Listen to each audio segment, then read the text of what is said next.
Still a few more chairs down here, I think, on the side. There's a few seats at the front here, though. Oh, Robert, and Watch this and like switches off. Yeah, sure.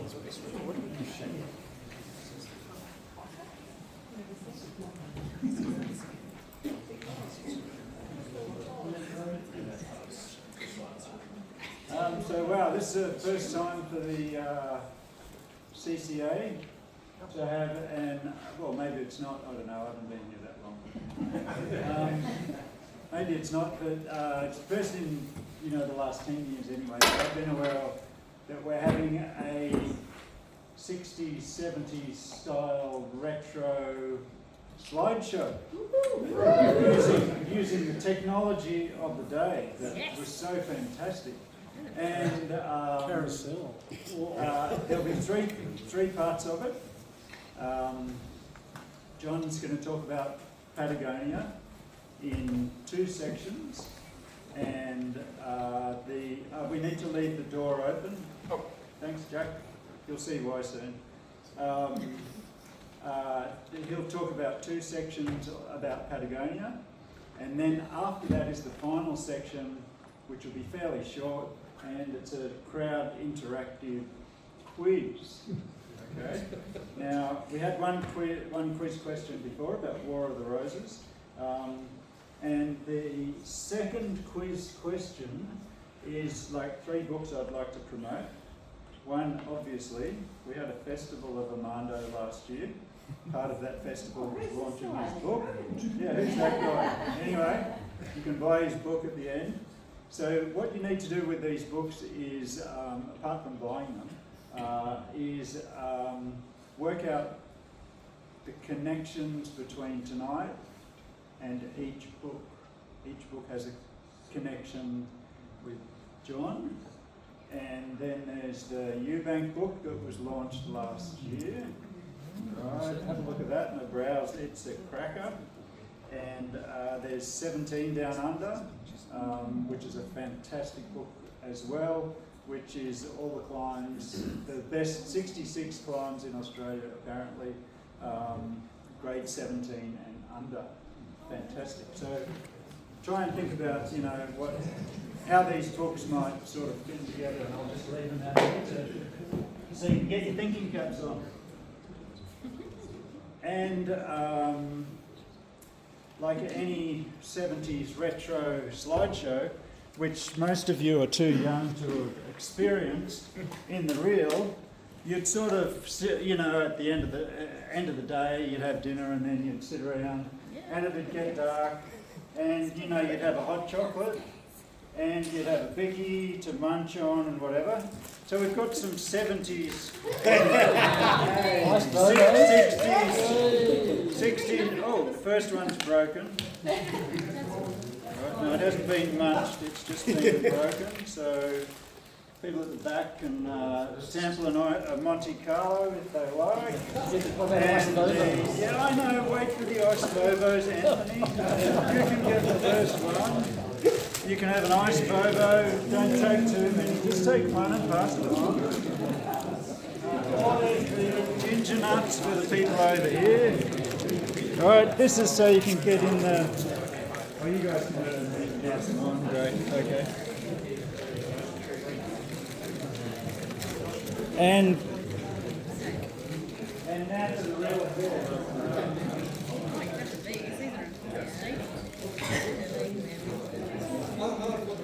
Can we be quiet about the biscuits for a minute?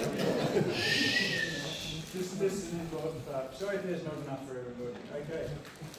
One of John Fantini's closest friends, who's been screened for a very long time, said of John, he's shy, he's humble, he's highly driven. In his younger years, he could be a hard person. He has a lust for life to do stuff. He's incredibly enthusiastic. He's passionate. He G's up partners. He makes people feel at ease. And he knows how to make friends easily. In fact, this person said he has more friends than anyone I know. Mostly younger. Just 10 seconds.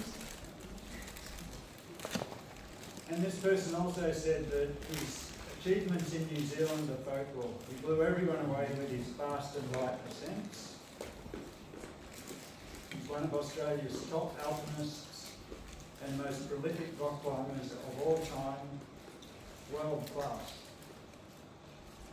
I'd like to welcome John to talk about Patagonia and run our interactive quiz. Thanks.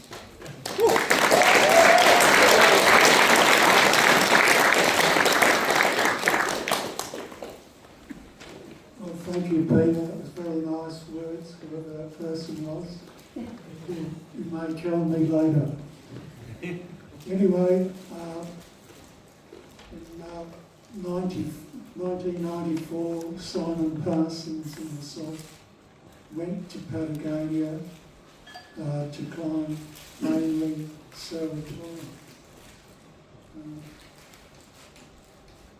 Hang on there. That's Saratoga. And this is Fitzroy and Agri Point Sonoma. And most of the presentation will be on those three peaks. But most of our time went into this one together. It took us 5 journeys before we were able to get to the top because of the weather. We never got a good window of weather. But anyway, we did it, and I'll show a few slides. Now, Saratoga is one of the most controversial mountains in the world. There's been more written about that than anything else, every other mountain put together. It started off controversially, and it's still going on. Anyway, I'll move on, and I'll reveal a few more details as we move in. Okay, this is like you land in the valley with a bus, and you got to walk up. Okay, we just stepped off the bus, and this Shell 10 village used to be about a Hicksville, the end of the road sort of place. This was back in 1990s. Anyway, this is Simon here and myself with all our baggage. Hang on. The next one, please, Pete. In those days, the horse transport was there to meet the bus and take you up to base camp, which is about 2.5 hours walk up the valley. I don't know whether, like back in the 90s, it was done differently to what it's done now. Now people stay in the village and go through to the mountain and bivvy at the base in one push. But then it was done like this. This was the camping in the pines, equivalent. I don't think it's pine. It's I'm not sure. Anyway, this is Simon. Life's pretty basic camping. I'm sure we've all done miles of it. Keep thinking this is the okay. Now we got some sponsorship for this trip from Australian Geographic. We got the Gore-Tex. That's a Gore-Tex label. We got this windstopper jacket and a Gore-Tex jacket provided to us by Lonely Planet. I don't know. I think it's equivalent of Mont, but not Mont. The New Zealand one. No, This is round the campsite. Like this is Simon, And this is Athol Wynne, who's an ex-New Zealander living here, and Andrew Lindblad. He's a prolific book writer. And this guy here is Ermanno Salvatore. He's one of the most familiar people that has climbed in Patagonia. He's done miles of new climbs. He's done Serratore in winter. Yes, he's a legend. Now, when you're camping there, the first thing you do in the morning, you go and look to see what's happening on the mountain, because that's pretty critical. Now, how you can tell if there's good weather coming, everyone has a pocket barometer. So if your barometer starts going up, you start packing your bags. And from this base camp, you've got about a 2.5 to 3 hour walk around to the bivvy rock up at the base of this glacier up here. So these guys are climbers, and the rest are probably just day trekkers that come up to look around. Okay, this is our first trip onto the mountain. It's a learning curve. Your first trip, whether you go here or Fitzroy, you learn a lot of local conditions and climbing style. I think we started off with a 10-wheel rope, and we didn't take that again. So it's just 2 nines. Well, you wouldn't climb with an 11, but 10, it's too heavy. But weight's really critical. You're always walking miles uphill.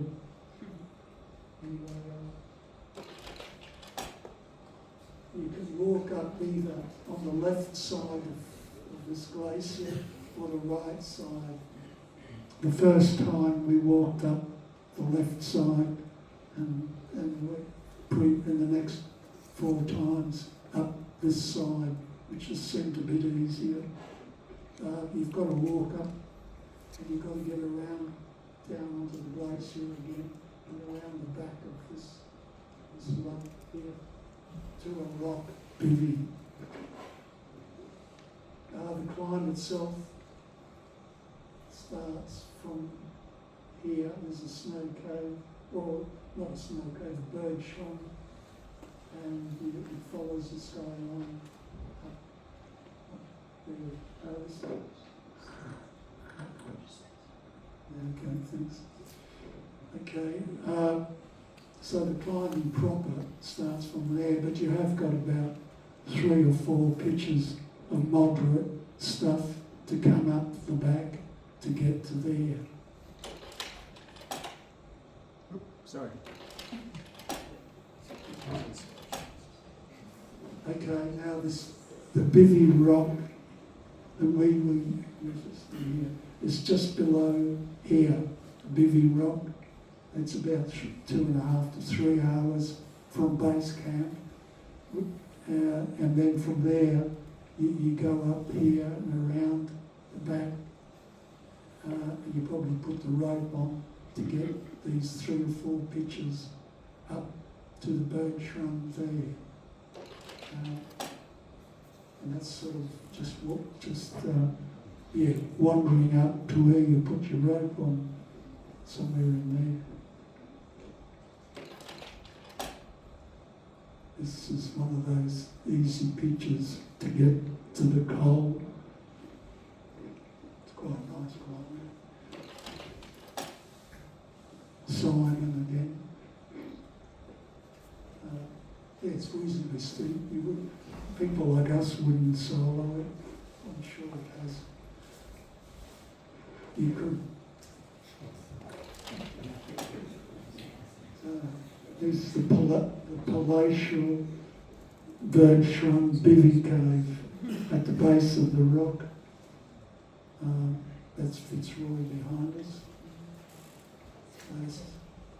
Now Fitzroy is 300 metres higher than Saratoga. That's at 3-4, the summit. So this is quite luxurious, but it wasn't like that when we returned from our summit run. We came back in a horrendous storm. Now, the first pitch out of the snow cave is 2 pitches of rock, about grade 19 or 20, a crack. Why this is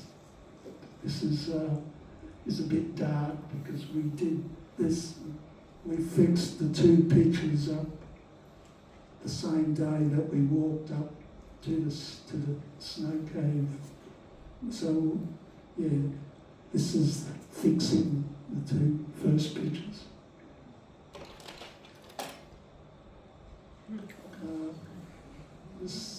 Like once you climb those first 2 pitches of rock, you've got a bit of a snow, a ridge like this for, I don't know, 20 metres or so. So that's Simon coming across. And that's more of the climbing. It's either below him, or no, it's above him. So it's quite pleasant coming up here for a while. No bolts. No, I haven't mentioned bolts yet.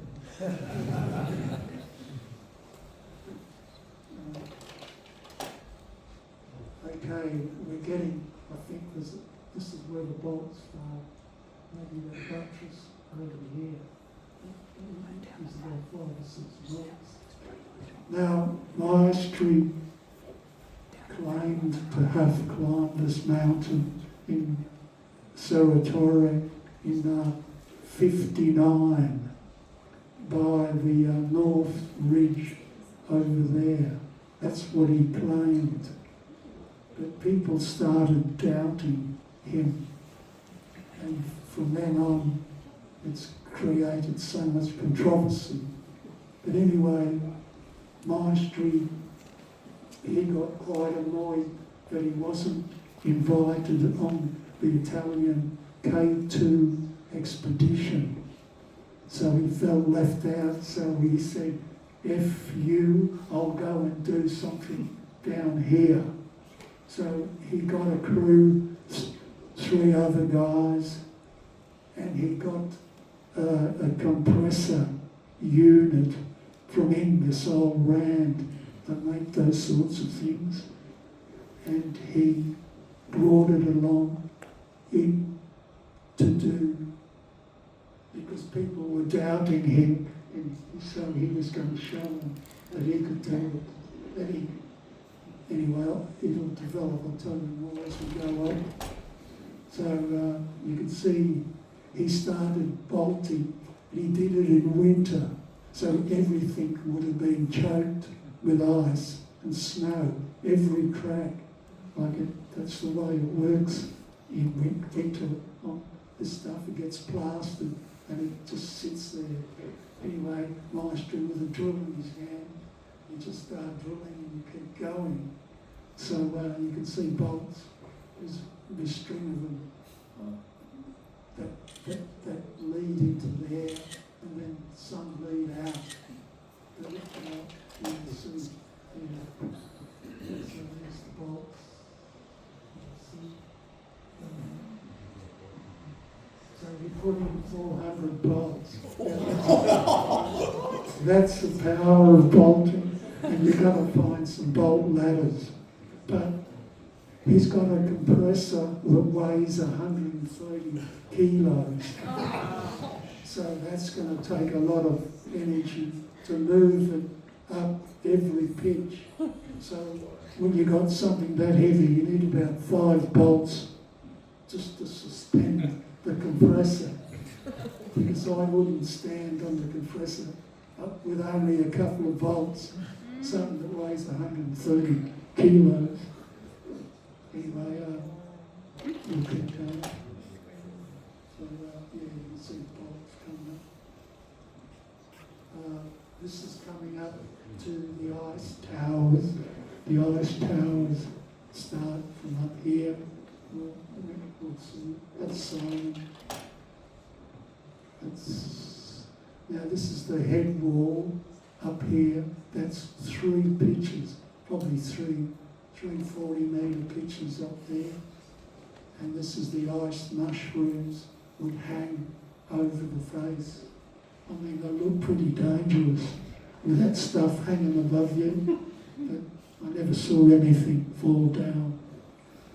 Anyway,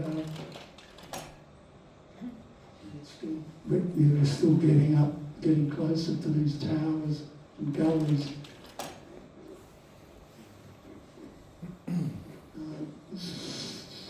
That must be me. I think Simon leads the next pitch. Going across. So yes, it's quite like in the next pitch after that. It's up a big chute of a gully like that.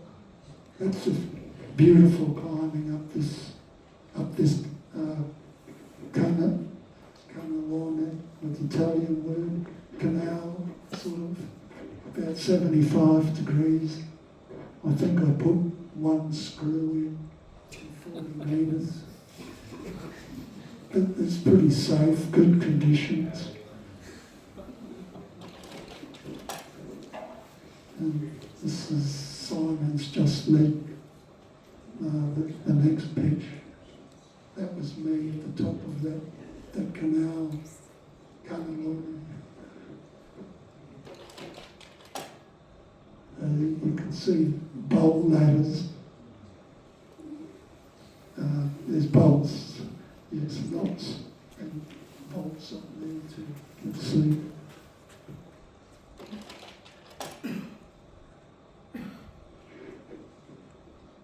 I think Simon's led this pitch, I think.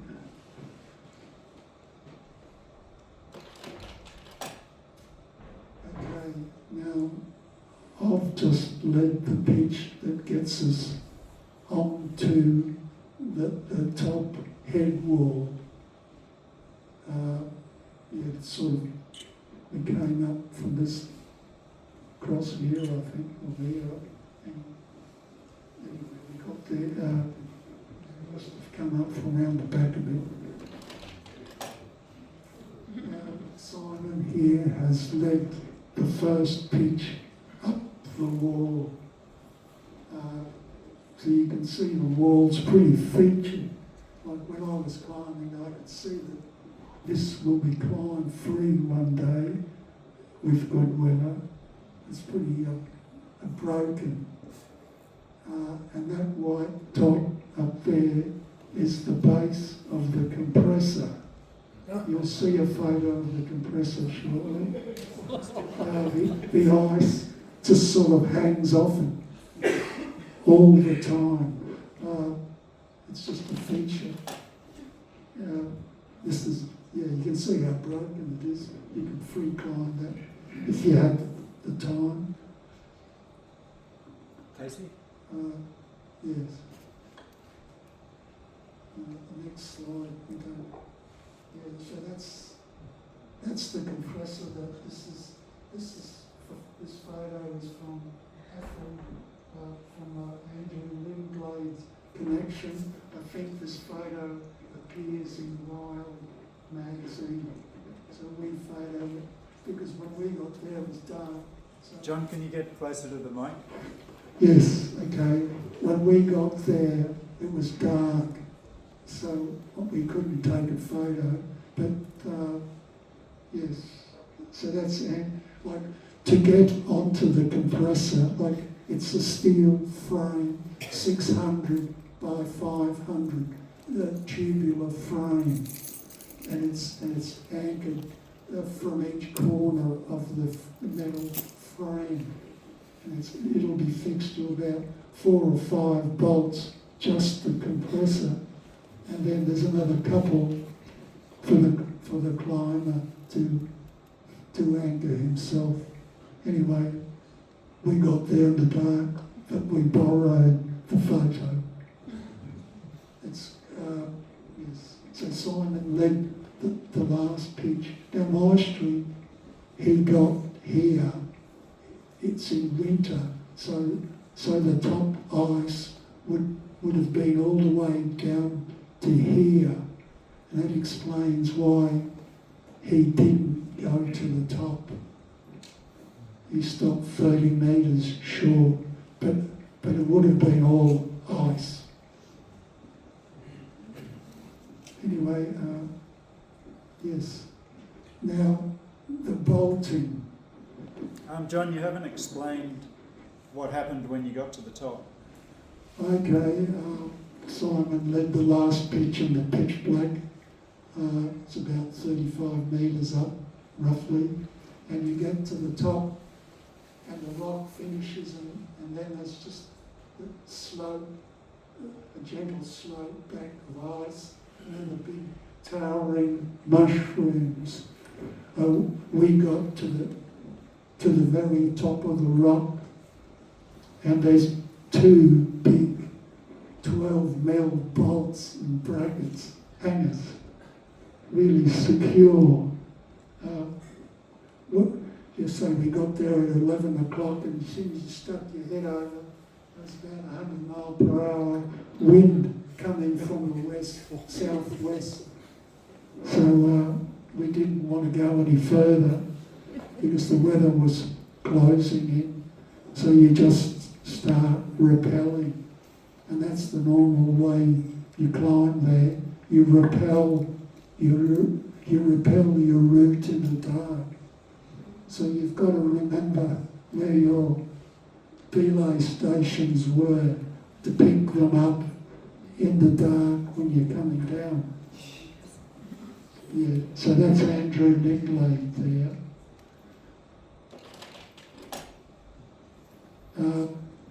Actually, so this is after we've retreated down from the successful attempt. We're back in the snow cave. Yes, it was blowing and storming, snowing. It wasn't as pleasant as that. We just crawled into our individual bivvy bags and huddled, because we arrived back here about dawn and we couldn't leave till about 1 o'clock. Yes. So who took the photo? Actually, well, Athol Wimp soloed the climb in front of us. We saw him go up the fixed ropes, and then we never saw him again till he was rappelling the head wall, and then we met him about halfway down. I don't know whether he jammed a rope or something, but he was sitting there waiting for us. Anyway, he must have taken the photo. So this is next day at 1 o'clock, bailing out. It's still blowing again and everything. So it's still on. That's on those easy pitches to get onto the neve.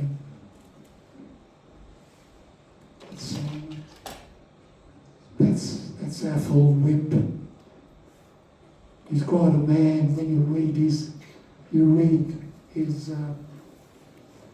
obituary. I mean, yes, quite a man. Although we didn't have that much to do with him.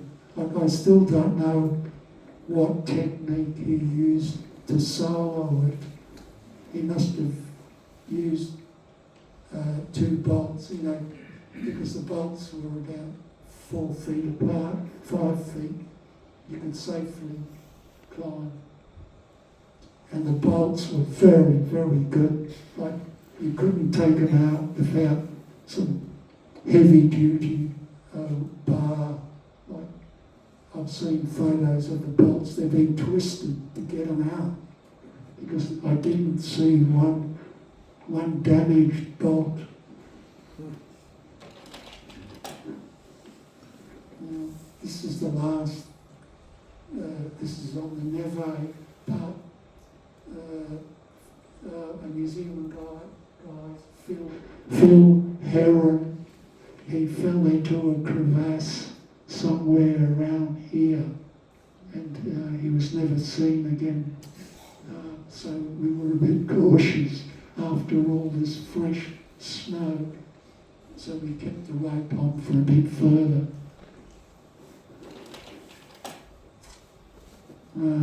Back in camp. When you get back to camp, any climbers that are there will come out and shake hands and give you a cup of tea or drinks. So you're sort of the camp heroes for the day. But I've still got my harness on, and I've walked for 3 hours to get here. So I was sort of out to sort of leave my harness on.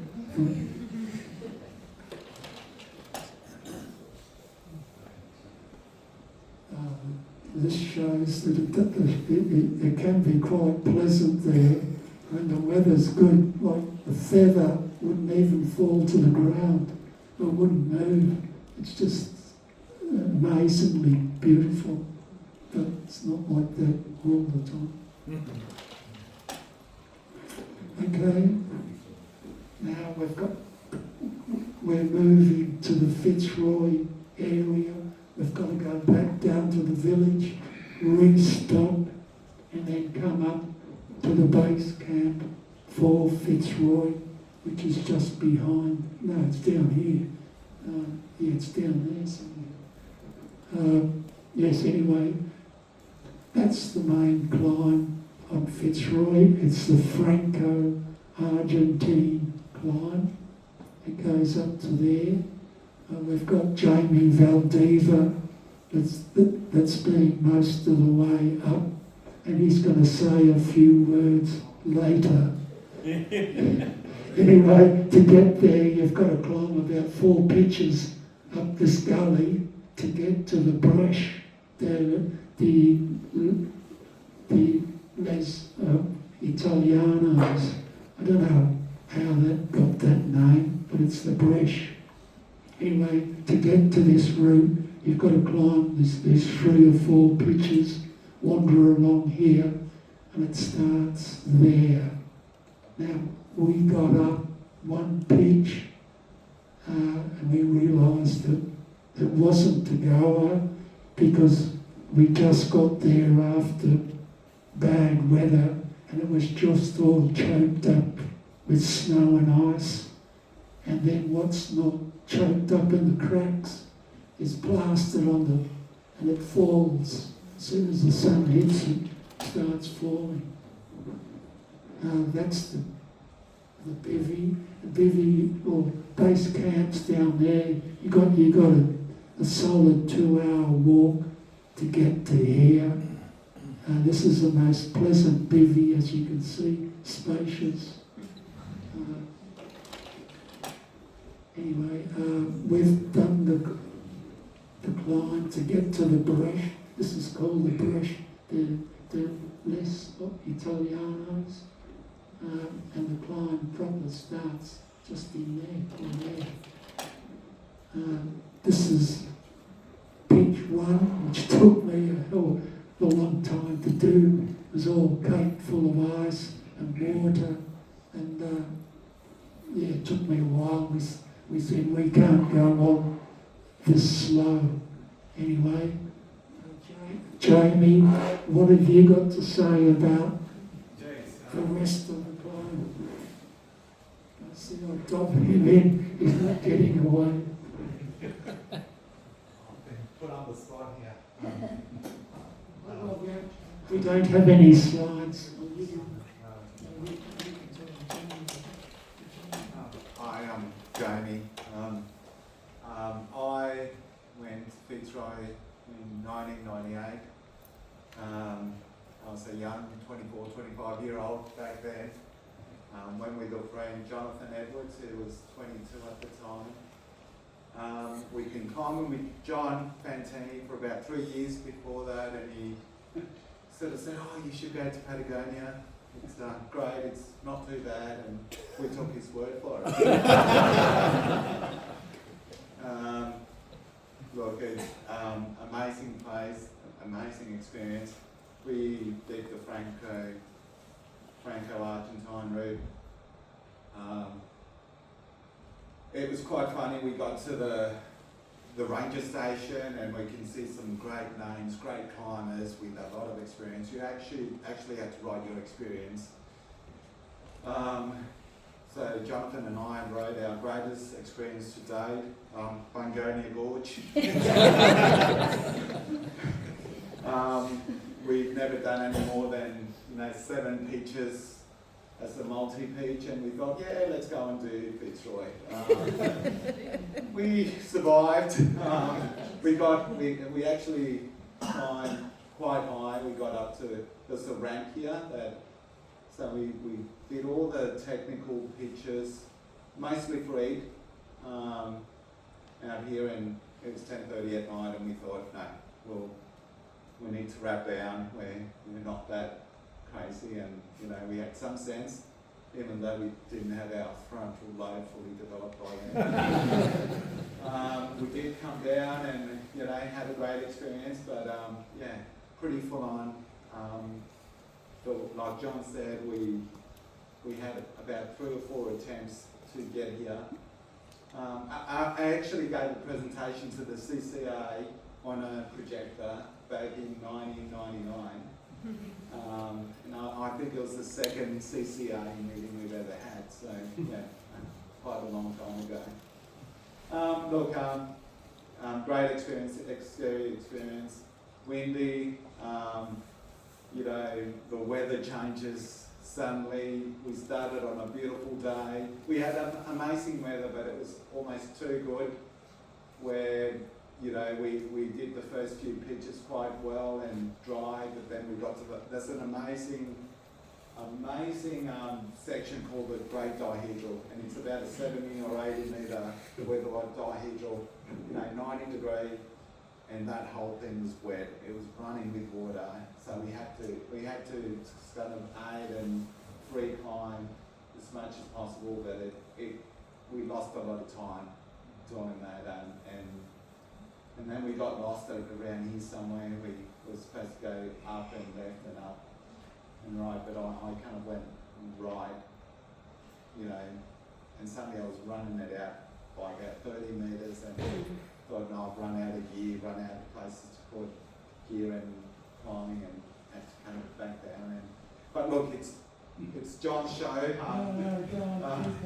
I'm happy to provide, give a presentation at a later point in time. But look, great experience for anyone wanting to go to Patagonia. It's amazing.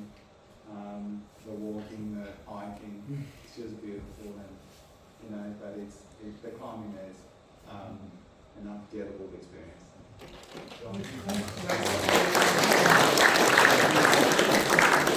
Thanks, Jamie. You did very well. Showed a different angle on the climb. Okay, yeah.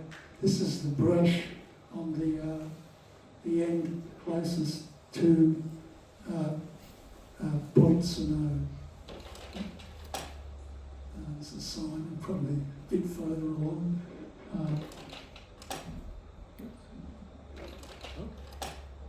Okay, now this is, we wasted ourselves on Fitzroy, so the next day we felt like doing Point Snow. Now this is called Point Snow because he was a French climber on the first attempt of Fitzroy, and he drowned crossing the river, the Fitzroy River. So they named it after him. Anyway, the next day we went across here, up this ramp to there. Like this is a a Willans, I think, Bonington climb that goes up the back. Well, we got up here, and I talked Simon into going up one of these speary corners. Now I don't know whether it's that one, it could be, or this one, I don't know. But anyway, it had about a 70 or 80 metre corner, about 18, with a hand jam in it all the way up. And it was the most memorable pitch. I can still remember it today. Anyway, we went up there, all there, and it's about 7 pitches to get to the top up there, and then you've got to come back down. It was night when we got down, and I had just left the 4 friend in the crack to rappel off. So when you get wasted, you leave anything to get down.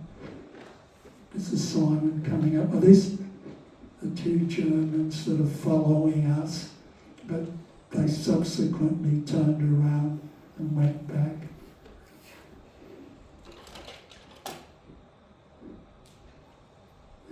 It's on the ramp, like it's not hard or steep, but steep enough to warrant a rope.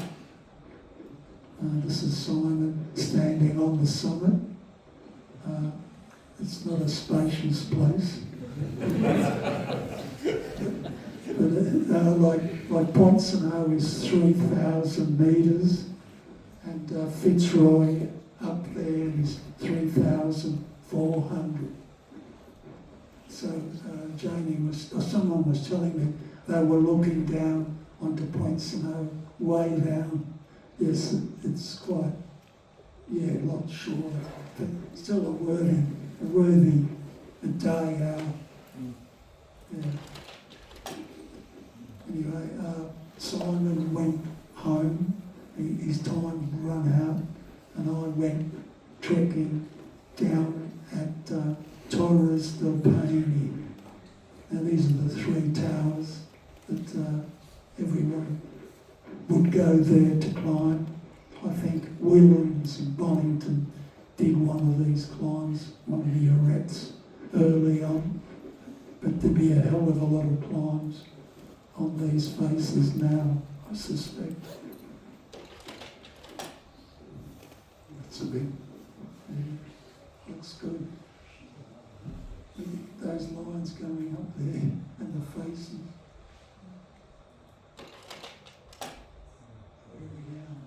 Okay. Next slide, Casey. So this is another stage.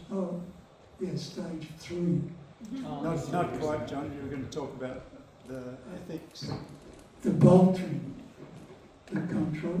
Well, bolt mastery used 400 bolts, and he was condemned and slagged by just about everyone when he did the climb. But anyway, we did it with all those 400 bolts. You don't clip the 400. Like each belay would have had about 5 or 6 bolts, so he could hold the compressor.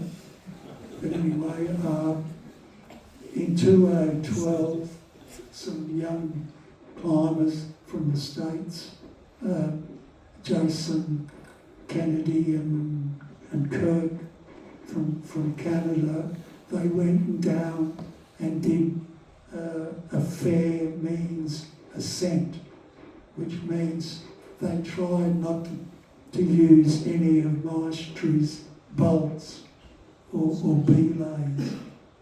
That was in 2012. Now they did the climb in about 13 hours, I've been told, or you could read about it. And on the way down, I think they used 5 bolts somewhere higher up on the head wall. So they did a free ascent, but not 100% free.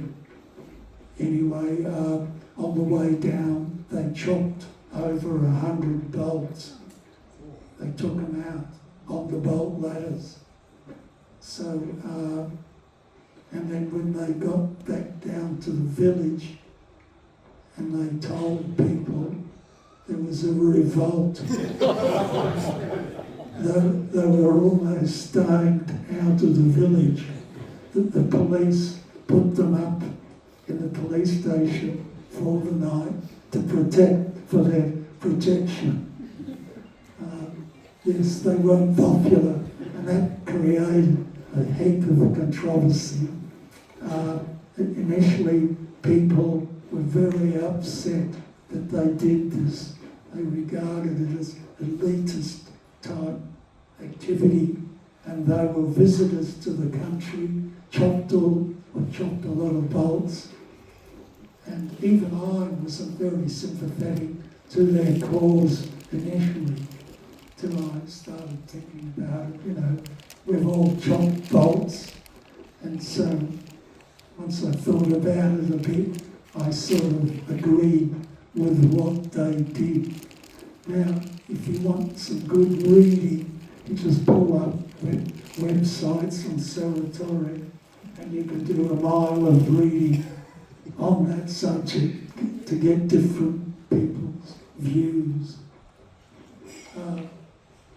Yes, but now it's really hard. If you try and do 100% free version of it, you're going to have a pitch of 13B somewhere and another 12B further up, and you still might need to use a bolt or two.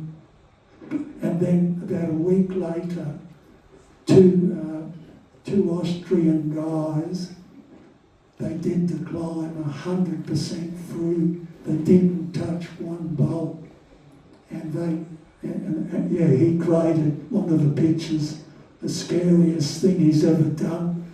13B. He could have died. He must have been up high on the head wall. Like it starts off with good features, but towards the top it gets flaky, just because of the freeze and thaw. Anyway, that guy was David Lama. I forgot his partner's name. They were both Austrian. He since became a famous Himalayan climber. Now, what's happened?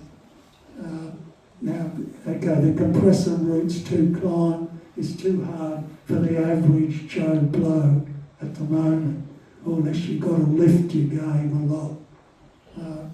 And you've got to be prepared for some hard climbing. I mean, we did it the easy way. I enjoyed it, so I'm sure Simon did, and everyone. Now we sort of whinge a bit that other people aren't going to have that joy. But Mastery created this screw up on this mountain. Like right from day one, he claimed an ascent with Tony Egger, which he didn't do, and then he came back to prove to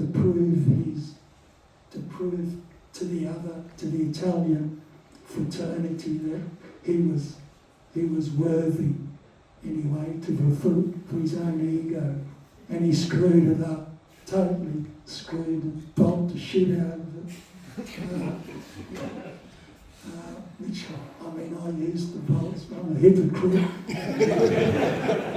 But anyway, I did it whilst we could. Anyway, there's a ton of reading once you go into the blogs. Now the next section is on about 15 random shots from all over the world. If you can guess a bit of audience participation, you can guess the area, the name of the climb, and the person. You'll get full marks, and you'll get one of the prizes. Is as much coffee and coke. the prize is, John? We'll keep that till the end. Yeah. Okay. We've worked this out. Come on, play the game. Okay, so if you think you've got an answer, call it out. And look, this is an honesty system. Okay, so you keep your own score. You get 1 point for a correct answer. All right. So as John said, you know, it's either where it is, what climate it is, who it is, something like that. Some of the pictures have got different questions. Getting back to the compressor, whilst I'm looking at it, it's still there. They didn't chop it. So it's just a frame, a metal tubular frame, and the motor must have been there, and the compressor there. Most of the components have been stripped off the compressor and the motor, but the frame is still there. And it's anchored to bolts with chains of carabiners. So they left the carabiners. Yes, there's actually about 20 or 30 carabiners for each corner of the frame, anchoring it to the bolts there. But anyway, yes, I stood on it in the dark. So this photo, John, What? is this photo, is that mostly himself? No, that's Andrew Newblow. So Afro, Just standing on yeah, it's not one it. of He's not ours. using it. He's not using it. I would have liked to have taken a shot, but it was dark. Okay, the first of the quiz questions. So who is it? What Where are time is we? it? Where is it? The purple people eater. I'm not giving anything away. Hard rain, Mount Buffalo. Close. I'm not sure what this climb's called. Come on, John, we talked about this. But it does lead into hard rain, the top 3 or 4 metres of hard rain.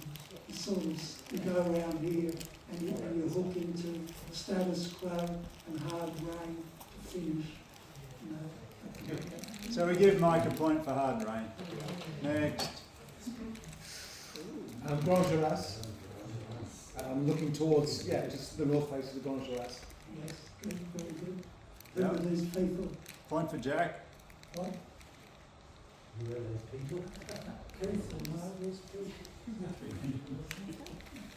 Reinhold Messner on the right. It's a good friend of yours. No, he does appear in the series. Who is it then, John? It's Greg Mortimer, Oh, yeah. and that's Noel Sissons. I don't know what they meant to do. Nice. Okay, who is it? Baxter. Yes. Okay.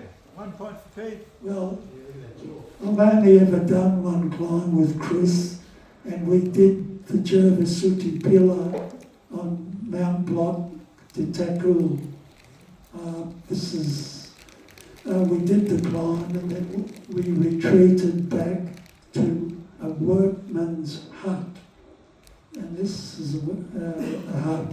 And this hut had a steel cable going up to somewhere else.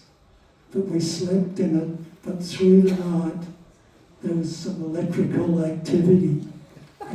And the steel cable picked up some of the lightning and shorted it to ground inside the hut. So it was pretty scary.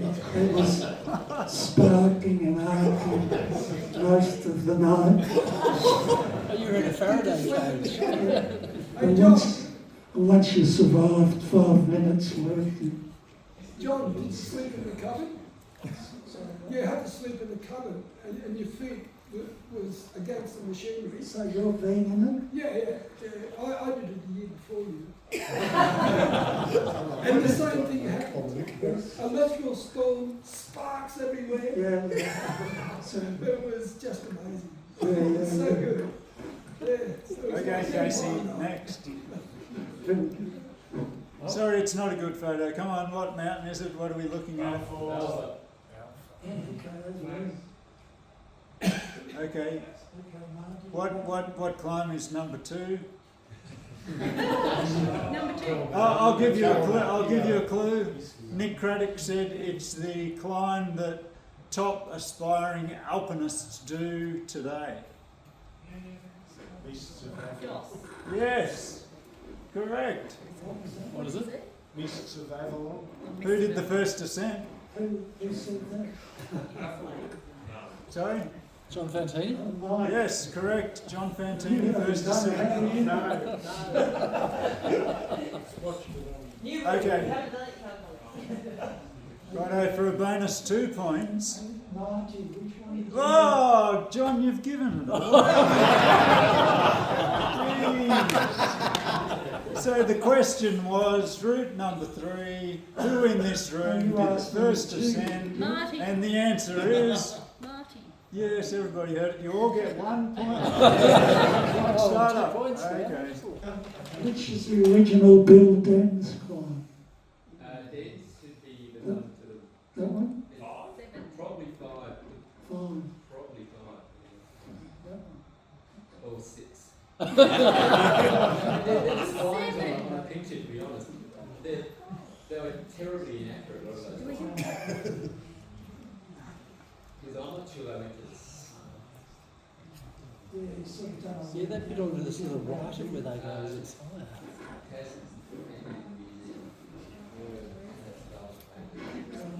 Oh, let's move on. They'll be arguing about this for So ages. just the Silverhorn, isn't it, Marty?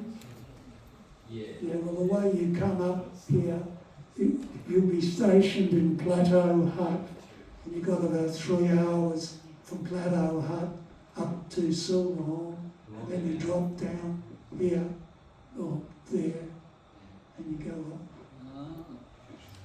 And this is the hidden Balfour face. It's another one. It's a bit more out there. And what year did you do that in, John?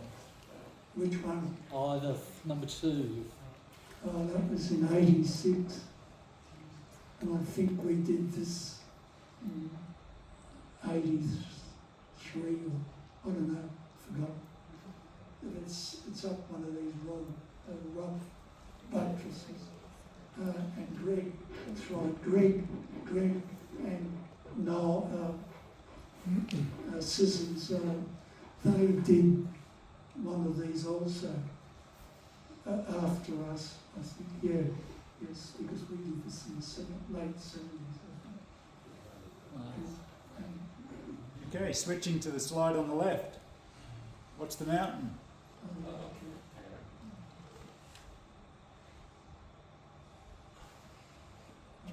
Okay, John, fill us in. So what's the name of the hut? not this one, that one. The show. You know, Keith. Yeah, the show. Who had the show over here? Now, Very good. most people will come to this The hut. Cross Spur. Yeah, The Cross Spur. Which is there. But the walker's on the left. The walker, okay, the walker starts. You've done it, Keith. Yeah, so good. Yeah. Yeah, I know. I just want to get it right. So, okay, it goes up there and traverses across to there, I think. Goes up here and up. Then it goes right to the red, wanders up. And there's a pillar here somewhere. Tour Rouse. What do you call it? The Tour Rouse. Yeah. Anyway, it's the pitch getting past that pillar is pretty scary. It's shaly sort of rock, and so there's a few pitons in it, but you wouldn't trust them, like in vertical shale slot rock. Yeah, the Coudreau Rouge. Anyway, we bivvied at the top of that pillar, sitting on the 500 mil little step, and with our feet dangling over the edge. Next morning we finished the climb, about 4 pitches up to the top. I did that with Mike Stone back in '69. Come on. Oh, okay. Someone over there said it 6 times. Right. Okay. Yeah, okay. Anyone who yelled it out gets a point. Keith, you're going to tell us a little story about this? Oh, yeah. Stopwatch is on, you got 1 minute. Oh, God. Can you tell the story, Pete? Oh, You already done 6 seconds. in 1971, I went with this guy and Chris Baxter and Howard Bevan up to the Drew Rognon, and the idea was to do the north face of the Drew. And we got there on the Rognon about 3:30 in the afternoon. Well, we were there sort of by ourselves. Suddenly a few more people came in. Not to worry, there's quite a few other climbs that start from there. Night time came, all's good.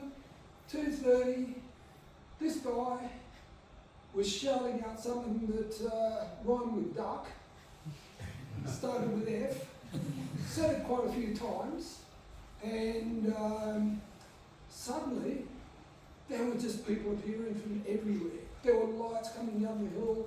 Suddenly the Rognon was alive with people. Somebody stomped through our campsite.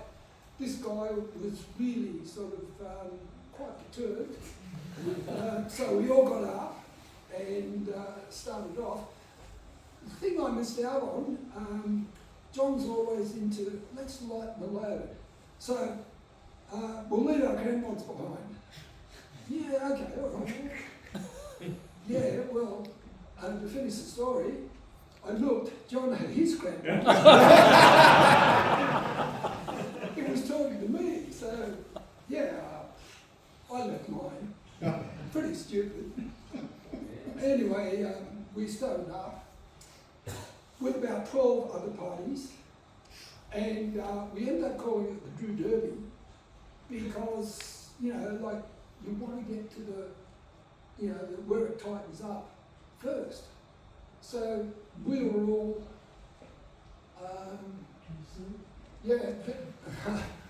there were intertwined ropes. There was torches everywhere because it's still dark. There was rocks falling. There was falling ice, which a lot of it was caused by me because I got to icing patches without crampons. Fortunately, not on the top rope, and had to cut steps. Thank you, John. And then I got to a chimney, groove, and I had a decision to make because John Sling was there, but it had 6 ropes going through it. So it took me about half a second. Yeah, I just took them all out, grabbed our sling, kept on climbing. Anyway, John and I, we got to the grooves and cracks first, and everybody had to follow us. And the thing that was really great about that, everyone's under pressure, you know, like you just couldn't stop. You couldn't have a drink of water.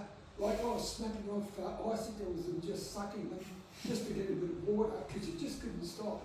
We couldn't get the guidebook out of the bag. We just kept on shooting up. We climbed the Peoria Lane crack, which probably hadn't been climbed for years because there's an easier one to the right that we can take. Everybody else followed us, so had everybody climb it. And sadly, Howard Bevan and Chris Baxter, Howard took a fall and, on the Peoria Lane crack and really hurt himself. John and I got to the top. We got off. There's, from memory, about 12 abseils or something, isn't it, down the back? And we got to the Chapeau Hut just on dark. We sort of looked across at night time thinking, well, we'll see torchlights. Nobody else made it. So, yeah, like 2 Aussies beat all these continentals. Like, yeah, up the Drew. With no And the Drew cramp? was slightly it was slightly bird-raced at the time too, so like it wasn't the easiest climb in the world, but it was it was really good. And it was so good climbing with this guy. Thank you.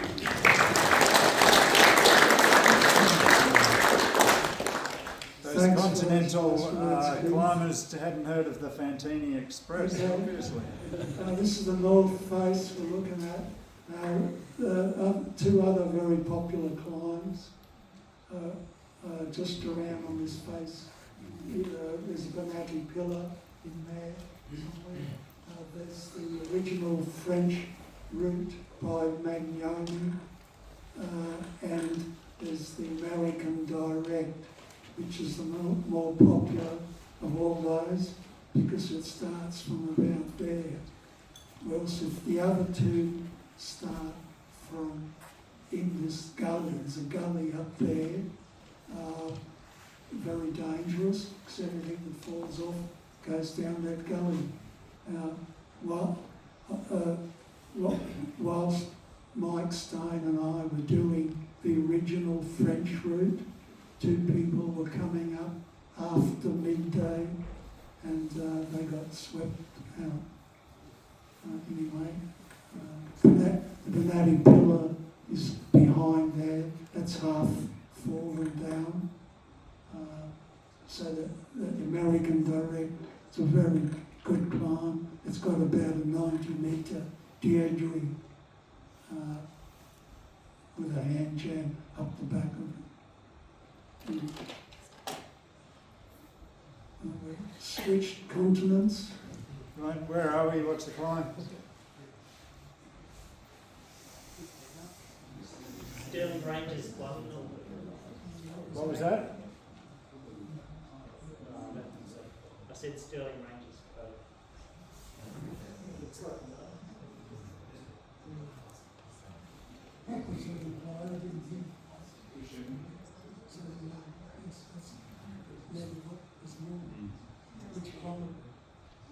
Yeah, we're debating about whether it's the roof on the nose. Undecided. No points for us, John. It's the nose, I'm pretty sure. Down cap. Yes, a point for you. So is that the roof up there? Yeah. Sitting next to that person, which is me. I think that's as close as it looks like it. So, In the other picture, there was another roof up there. Lockie climbed it like last month. Yeah. Yeah, I think you're on something else. was it the big roof that the previous? This wasn't. The what? The first photo wasn't the red roof. No? But that is. Yeah. 5 points for you, Lockie. Well done, you're winning. I got somewhere in the city, okay. The other popular climb is cellophane. Yeah. Here's the big ear. You've got to get up there somewhere, drag your horse around this bloody thing, and then goes up, where does it go? To the ledges here, I think, maybe. Yeah, you got to move left, go up around. I think that's it. And it goes up. Is this old Cap Tower? You can see to the, the old Cap Tower. And then go off, leads to get off that. Suffice to say, John's done the nose twice and Salafay and the West Buttress. Anything else? No, that's Okay. Moving on. Okay, where are we? There's snow. Where are we? New Zealand. Matt Clark? That's got to be Iraqi cook, is it? So, Oh, bonus points. this is Scored Tony, twice. this is Tony Dignan. Yeah. Have we passed the middle peak? Is that the middle peak, was it? No, it's about there. Yeah, yeah. It's actually down a bit from there. Okay, yeah, because once you leave the middle peak, you've got a sort of a rocky, sort of a few, isn't it a bit rocky? And then Yeah, if you cut through that rock band, it's a standard descent, isn't it? Anyway, it's Tony Dignan. It's quite steep coming off. You don't want to fall coming off here. But most people will probably rope it, but you've got and your rope catches on it. It's quite annoying. It's easier to do it without a rope. But you don't want to screw it because that sort of ice is sometimes quite hard. Well, it's hard that your crampons are not going in very far. So 10 points for anyone who can guess how many times John's climbed Cook. 12. No. 10. 20. 18. Sorry? 18. 18. Yeah? That's more than 12. 22. Oh, close. 23. Yes! Anthony, 10 points for you. Like that 22 or 3 ascents is on the mountain. It's not necessarily the high peak. John, we talked about this. You're not going to qualify by saying one peak was a bit lower than the other. Okay, 10 points for how many, what was the most number of times he climbed Cook in 1 year, in one season? 7. What, 7? 10. 12.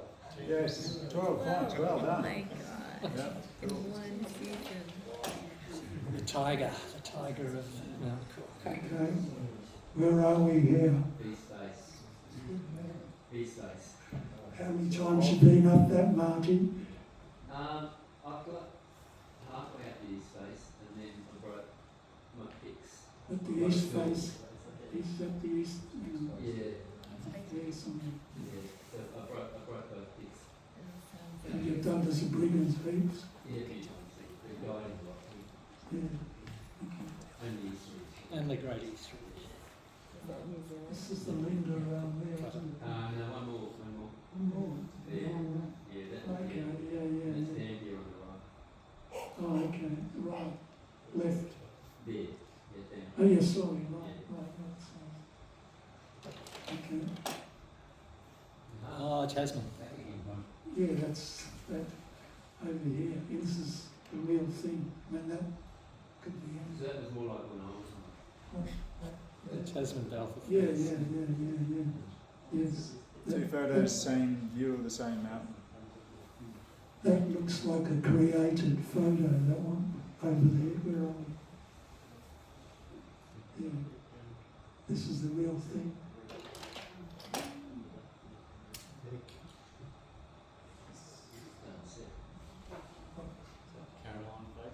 Yes?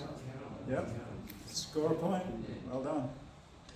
Caroline? This is Caroline. Yep.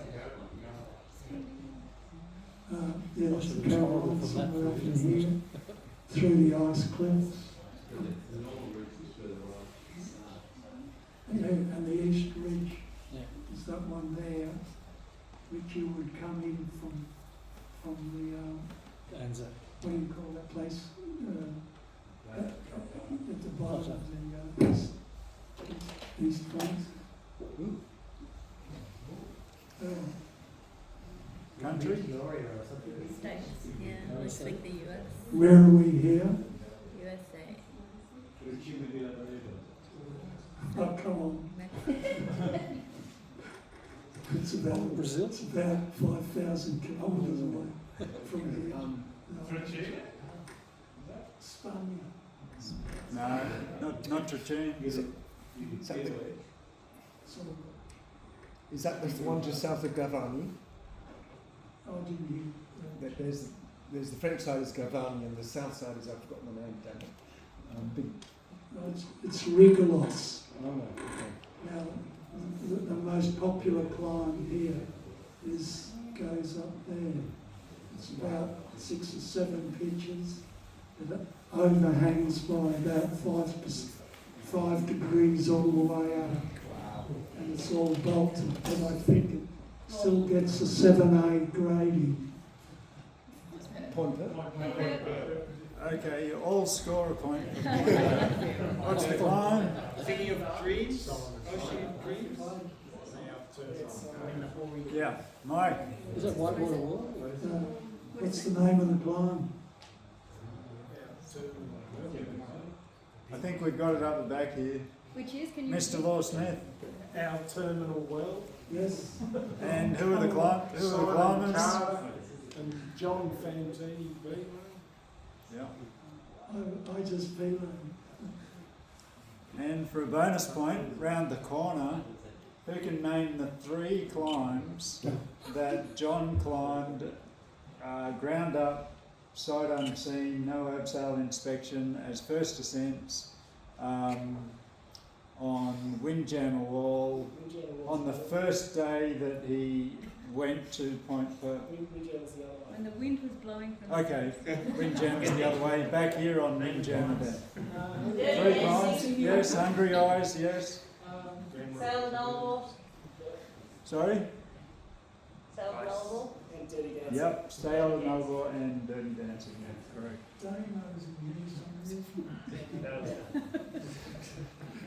Yeah, Damo knows. Good.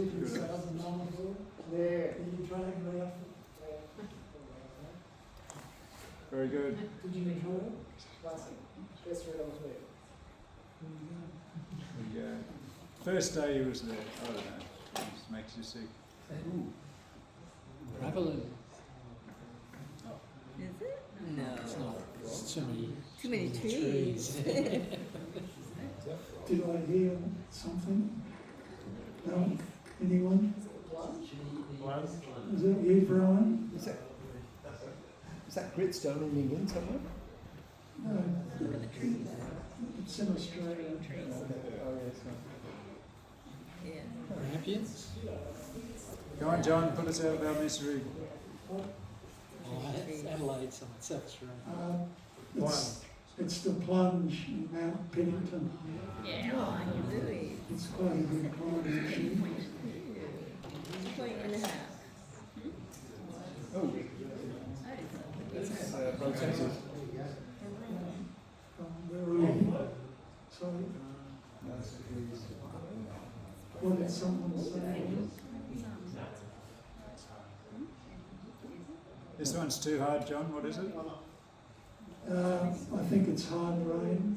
I think. Yes, this is pointed. What are they pointing at? The cameraman. Way up. This way. Hang on, hang on. Do you know who that is? Yes, Oh, anyway. here She's about to leave the next pitch, and I think this person is pointing out where to go.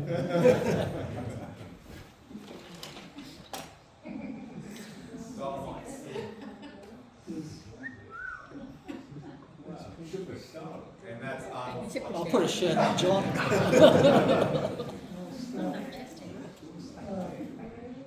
This is Ross Uda. This is Howard Bevan. What's his name, Pete? I don't know, but he looks happy over next to him. Yes. This is Mr. Bell. It's a bit white. Eric Sagers and Ross Uda. We sort of category on me. Oh, darn. So teammates. Okay. What's the most popular climb here? Casey? That's the Kamichi, the most popular climb up here. I believe the photo on the right is Keith leading and John on the Kamichi. The other popular climb is the Bramble House, which is a grade harder than that. It goes up here. And then everyone seems to traverse off on the ledge to come down the descent. And a lot of people get lost and even bivvy on the descent. And I would be one of them. Casey? So when did you do this?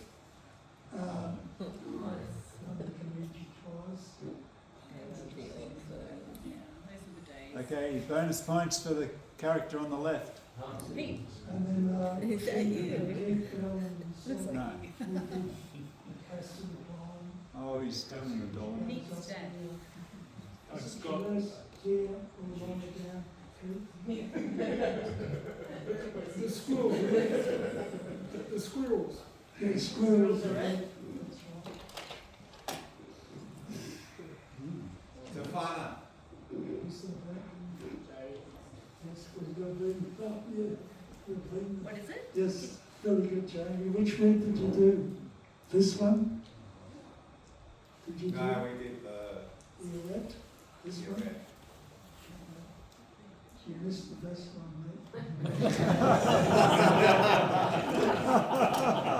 Oh, we're going back into form zone. Gibetta. mate. Yes, we said that. Yeah, good chat. Okay, what sort of cars is? CCVs, Well, we went, four of us went from London to the Dolomites and back in this thing. Wow. We had a chock-a-block full of climbing gear. It was packed around the people in the back seat. And it got us there and back without missing a beat, which goes to show you don't need a big Ranger pickup truck to get around when you got things like this. Really cheap 600cc engine. Casey? That's Chivetta. Yes. Okay. Popular climbs up here are the Phillip Flam climb. It goes up here. I think it's there. That was the test piece for a long time. Lionel Messner soloed it. He got caught in the rainstorm. He had to take his big heavy woolen knickerbockers off so he could climb it in the rain. To give him mobility. Like when you got those big heavy woolen knickerbockers, when they're wet, they're pretty awful, I believe. One of the original routes is the Soldair climb. It's a really 1,000-metre thing that goes up here, through there and up. I don't think it's done very often. The Phillip Flam's what everyone does. And then the Andrew Fay that goes up either there or there. That's a very good climb, which we did, Greg Mortimer and Noel Sissons and myself, we did it. The second and third climbing together on 9mm ropes. Quite a fun day out. And all these pinnacles have good climbs on. Yes, but you got to, like there's a hut somewhere up here that you access climbs and you walk down to the climb. And the two characters on the right? Fantini and Law Smith. Oh, over there. Okay. Who's the one on the left then? This is an old Drinking the photo. whiskey. Michael Smith. Yep. Tribute this Keith. Keith Bell. Yeah, it's bottom to Drew. There's Keith having a beer before the climb. Yeah, stiff whiskey. Oh, close enough. Yes, very good. Very good. Okay. What's the climb? Fantiniville. Shoebox. Oh, Okay. someone, okay, Okay. Jamie's not allowed to answer. Okay, Jamie, what year is this done? Maybe 84. Sorry, what was that? 1984, he reckons. 35 maybe. Lose a point. 84 and a half. Okay, the same day like on that jewel box, it was Tony Bowden and myself. We just walked down one Saturday, and lo and behold, there's Giles Bradbury here doing this climb. That's the Strangeness and Charm. And there was Steve Moon doing a new one here. So we walked down, saw these guys, they were there first. So we walked along a bit further and we stopped at the bottom of what became Jewel Box. And it took us a whole day to get up, 3 50-metre pitches. I used 1 or 2 points of aid, which got eliminated by some Chris Plant, an English climber. Quite a good climb. I got to do it about 12 times with anyone that would come up and hold the rope. Anyway, this is Strangeness. It's you can see Giles was on it the day before. This is a traverse that comes from in here somewhere, traverses across, and there's about two pitches of 21 going up there, which end up in a beautiful belay cave. You can sit in it with your feet hanging over the edge, and it's good round. It's got nice green grass and population, little bivvy. Worth going up just to see it. You won't guess this is Dave knows what it is. He took those photos of us, of the main wall, 2 previous photos from the opposite wall. He was down there also. There's a whole crowd of us. This is a new climb we're doing called Cold Sack. This is the way we used to climb gung-ho, no helmets. I carried a little piton hammer to clean out cracks because, this is on site. And you need just to clean out some of the little cracks, little bits in the crack.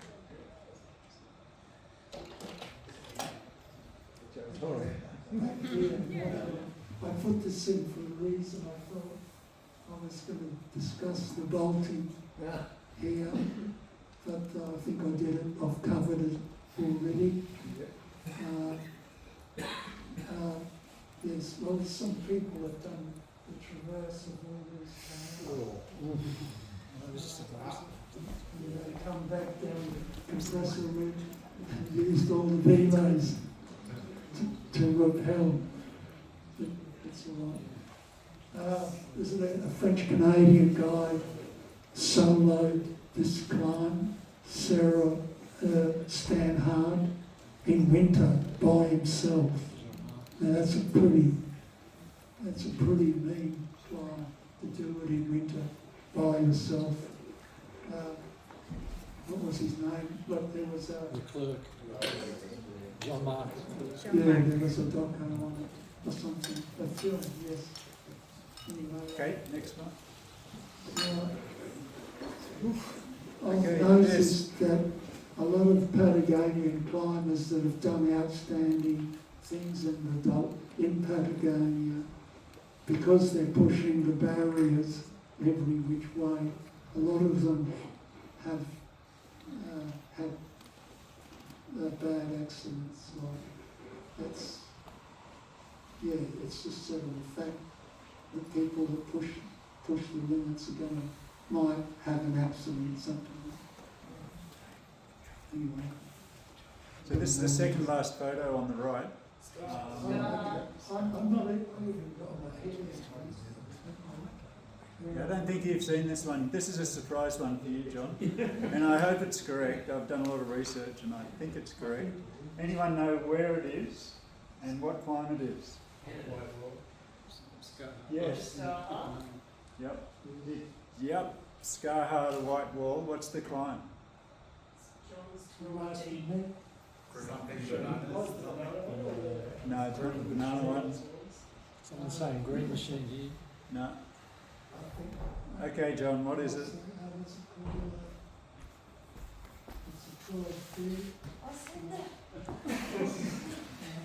Is it? Oh, maybe I've got it wrong. It's supposed to be air test. Okay, well, yes, it could be air test, yes. I don't think it's me though. No, it's definitely not you. It's a more modern climber. Does anyone know the grade of air test? Sorry? 12A, no, keep going up. Sorry? Did you say 12A? 27? Close. It's 513A, our equivalent 28, and the probably leading on to the last question. At what age? 70. At what age did John tick this climb? 45. 70. 62.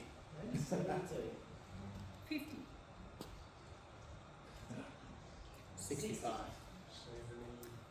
Look, Mike just said 65. 69. Good guess. 2 weeks before his 65th birthday, and that's the hardest climb John has ever done. Wow. Bring it on. Look, Hope for a jet I rig. had to do that one. Well, I knew I shouldn't have covered this. I applied for the pension.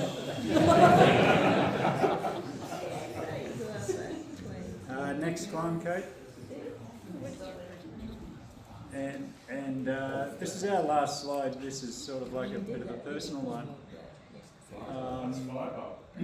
Yeah, Firebug. You were there last week, Matt? Yeah, cool. Yeah. We were there last year. Kate and I were there last year with John. Kate's at the top, John's second. I'm leading the next bit with the orange backpack, and then Keith's down the bottom. So, you know, we've just been on a world tour of some of the most amazing climbing anyone on the planet has actually managed to link together in one lifetime. And if you're not just completely blown away like I am, gee, you don't know much about climbing. Kate and I got to climb this last year on the weekend that the Eubank book was launched. John was on the first ascent, climbing up. I've got a little interview with him at the bottom where he was explaining how, Eubank just got out his lighter and set fire to all the bracken fern, and then John climbed up, with the rope snaking up through the smouldering brackens to the top.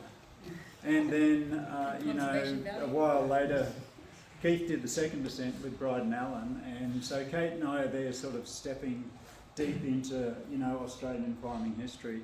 And, sort of even more important than that is our friendship that's grown with John. Over the last 2 years, and he's been the most generous bloke. And I won't over-egg the pudding, but I sort of owe him my life because the first time I climbed with him was at Point Perp 2 years ago, and I wanted to do Iceberg, and John said, "Oh yeah, I'll do that too." So I let up. John was belaying, and I took a zinger, and he just, every day, great. Oh, thanks, John, for the catch, beauty. I still owe you one, but there we go.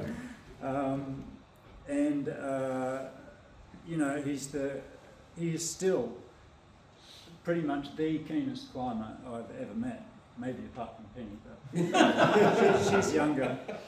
The keenest climber I've ever met, and generous, and if you ever want to make a friend to go climbing with, John's the friendliest bloke there is around, and he's always available, and he's looking for other people to go climbing with. He's always up for it, and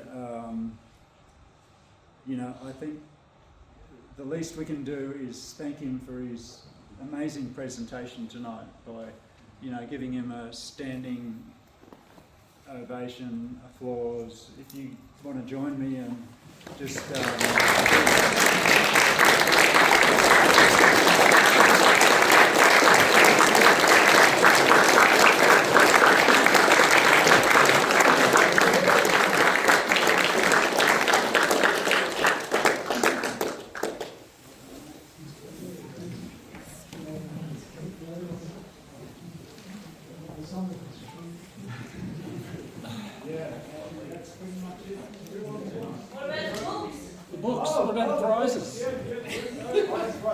Oh, sorry, yep. Give us the biscuits and then run off with the books. So the book, John's written a little bit in here about Firebug, so that connects to that book.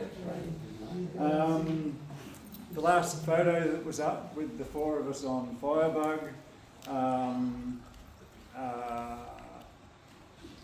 John Morris, who wrote this book, came up specially for the day to take photos of us doing that.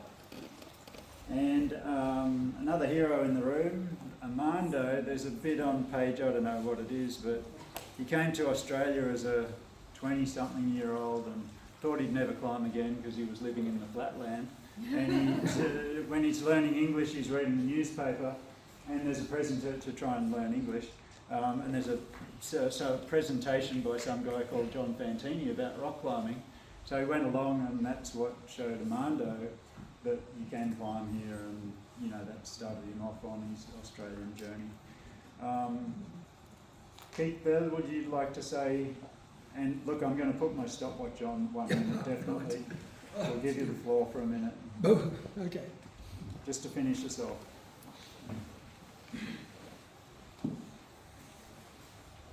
Yeah, I first started climbing with John probably back in 1969. Now, I know that ages, and I know there's a few people around who sort of go back that far, and I guess there's a lot that don't. It was a pretty amazing time. We were climbing at Mount Vic. We had Mount Vic to ourselves. Hardly anybody went there, apart from stalwarts like John, well, particularly John, and maybe himself. But John had already come back from the Alps. He climbed the Walker Spur. I did the Walker Spur in 1971, and it's an amazing climb. And I think that speaks volumes about John, because it wasn't just a Walker Spur. He did stuff in the Dolomites. I caught up with him in 71, and we did 3 or 4 or 5 alpine routes. Always really fast, always really good. Most other clients I took the crampons. I didn't sort of listen to him too much in that regard. I learned the lesson. But he's gone on to do just amazing things. And I think like Pete said, like the acumen and the ascent history of John Fantini, when you think about it, you've got to sit down and just take a breather, because there's just so much and done so well. And I guess in Australia too, like I've climbed with him at Patagonia, I've climbed with him at Buffalo, I've climbed with him in the Royal Bungles, all big places in Australia. And he's always such an amazing person to climb with. So congratulations, John, and I really appreciate being able to stand up here and talk about him, because we have been mates a long time, and I've just got great respect and admiration for him. Thanks, Pete.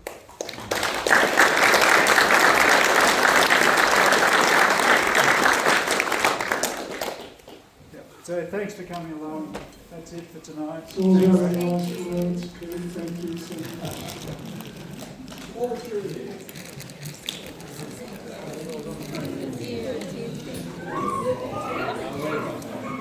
My first time. Hopefully that hooks me in. And I'll be like, One's on the screen.